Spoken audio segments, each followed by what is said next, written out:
국제평화 및 안전 유지를 위해 각국 정상들이 국제연합 유엔에 모여 정상회담을 펼칠 동안 자국에서 정식 파견한 적은 없지만 G드립으로 대표를 오기는 G들이 모여 세계 청년들의 평화와 안전을 위한 비정상회담을 개최했다.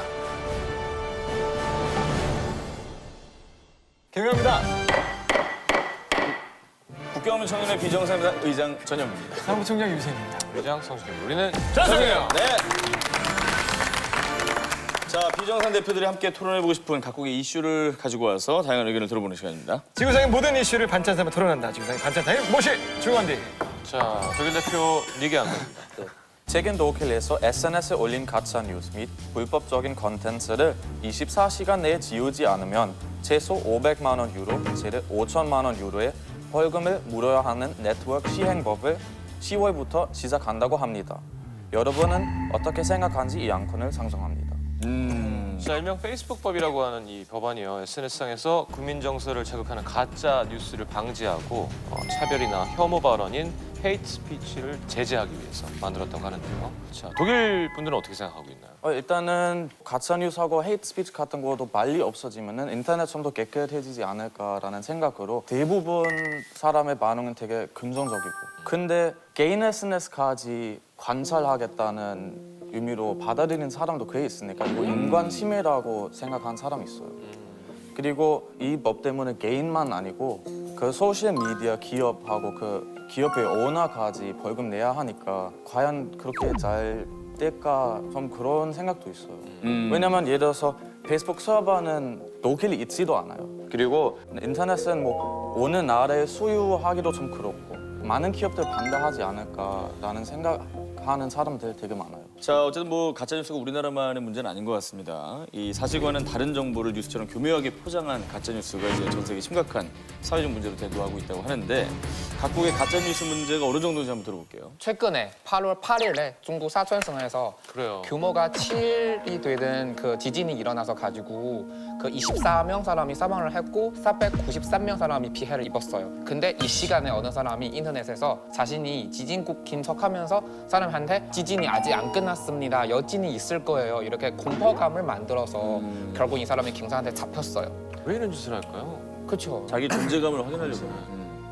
멕시코에서는 그 유엔이 있잖아요. 유엔에서 미국이랑 뭐 러시아, 시리아, 중국 그리고 북한 그 분쟁 때문에 제3차 세계 대전이 시작했다고. 예, 시작했다고? 시작했다고 예, 공식 알림을 했다는 그런 가짜 뉴스 있었어요, 멕시코에서. 근데 문제가 이제 국민들이 믿어버린 거예요. 믿어버렸는데 그래서 갑자기 이제 국제 전화 와가지고 저한테 크리스티안 괜찮냐고. 괜찮은데 왜 아니 이렇게 제3차 세계대전 시작했다고 막 저는 몰랐는데 멕시코에서 많이 벼졌었어요. 얼마 정도였냐면 구글에서는 그 실시간으로 가장 많이 검색했던 게 제3차 세계대전 그리고 제3차 세계대전 가능성 그리고 제3차 세계대전 날짜 그 세 가지 제일 많이 검색되었었어요. 네, 일본에서는 대놓고 가짜 신문이라는 신문까지 있을 정도로 이제 좀 가짜 뉴스. 아, 이게 독특하다. 가짜 신문. 네, 아예 대놓고 가짜 뉴스. 자, 지금까지 뻥이었습니다. 약간 이런 거죠. 저는 구라일보입니다. 근데 이제 그런 거 말고도 이제 주로 주간 잡지에서 가짜 뉴스가 나올 때 있어요. 특히 연예계 뉴스 되게 좋아해요. 뭐 누구랑 누구 사귄다, 뭐 바람, 뭐 그런 것도 되게 좋아하니까. 근데 그게 어떤 경로로 나오면은 주간 잡지에서 억측 기사가 나와요. 근데 그게 나오면 그 네티즌들이 게시판에다가 그거를 올려요. 그러면은 그걸 본 사람이 블로그를 써요. 그러면 그게 그 블로그를 본 SNS 사람들이 SNS를 올려서 이제 확정시키는 거예요. 그래서 굉장히 순식간에 가니까 다시 이제 바로 잡기가 좀 어려운 상황이에요. 가짜 신문이 있다고 했잖아요. 우리도 똑같아요. 가짜 신문 만들어서 좋은 신문이랑 이름을 비슷하게 만들어요. 예를 들어서 중앙일보 그러면 뭐 중간일보. 그러면 로고도 비슷하게 하고 그러면 검색을 할 때 그거 실수로 나올 수도 있잖아요.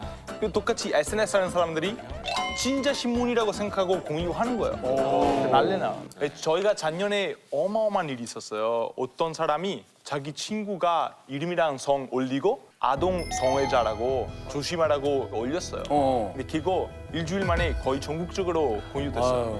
갑자기 연락이 안 오고 전화 받아서 협박받고 출근 못하고 아무것도 못하는 거예요. 그러면 이제 방송에 나와서 가짜 뉴스라고 활동을 가지고 이 사람을 도와준 거예요. 이것 때문에 그래서 다 공유한 사람들까지 다 처벌.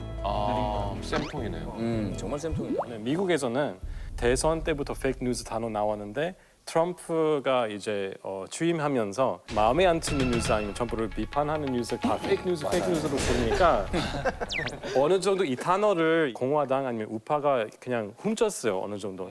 그래서 이제 단어 바꾸자고 하는 거예요. false news로 하자고 페이스북이 그냥 틀린 뉴스, 가짜 뉴스 말고 틀린 뉴스라고 부르자. 페이크가 아니라 false 뉴스군요. 전 세계가 가짜 뉴스와 전쟁이라고 해도 과언이 아닌데요. 한국에서는 언론사별로 이렇게 팩트 체크를 하는 시스템을 구축하고 또 국회에서는 가짜 뉴스 방지법이 발의돼서 화제입니다. 각 나라에도 이렇게 가짜 뉴스에 대한 대응책이 있는지 좀 소개해 주시죠. 그 멕시코에서 되게 유명한 신문 하나 있는데 호르나다예요. 그 신문에서 그 가짜 뉴스를 확인할 수 있는 방법 시스템을 만들었어요. 예를 들어서 어떻게 하냐면 내가 예를 들어서 어떤 가짜 뉴스 들었다. 강원도에서 무슨 팬더가 사람을 지갑을 훔쳤다. 들었는데. 야, 그건 좀 낫다. 차라리. 개웃기라도 가짜 같겠지만 근데 굉장히 억울하지. 보면 믿는 사람 있을 수도 있잖아요. 팬더들한테 뭐 그래서 어떻게 하냐면 이게 트위터를 통해서 하는 거예요.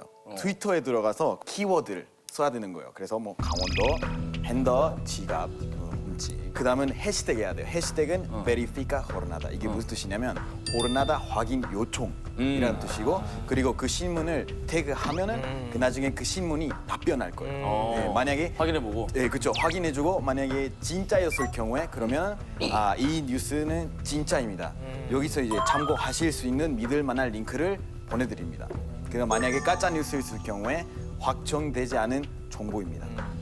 근데 그게 하나로 이렇게 하면 좀 힘들잖아요. 그래서 일본에서는 최근에 팩트체크 연합 조직이 생겼어요. 팩트체크에 대한 정보를 수집해서 그런 가이드라인 만들고 뭐 각 미디어나 교육 연구 기관이랑 힘을 합쳐서 이제 같이 그런 제대로 된 팩트체크를 하자 이런 목적으로 만들어졌어요. 네. 이거 멋진 대처법보다 조금 더 황당한 대처법인데요. 네. 트럼프 대통령은 요즘 뭐 페이크 뉴스 때문에 많이 피해 받았다고 많이 얘기하잖아요. 그래서 트럼프만의 리얼 뉴스라는 게 만들었어요. 트럼프가 생각하는 리얼 뉴스. 인터넷 영상으로 나오는 정말 그런 뭐 방송 만들었는데 앵커들이 계속 그냥 트럼프의 정치한 것들, 성공한 것들만 얘기하고요. 앵커 중에 한 명은 트럼프의 며느리예요.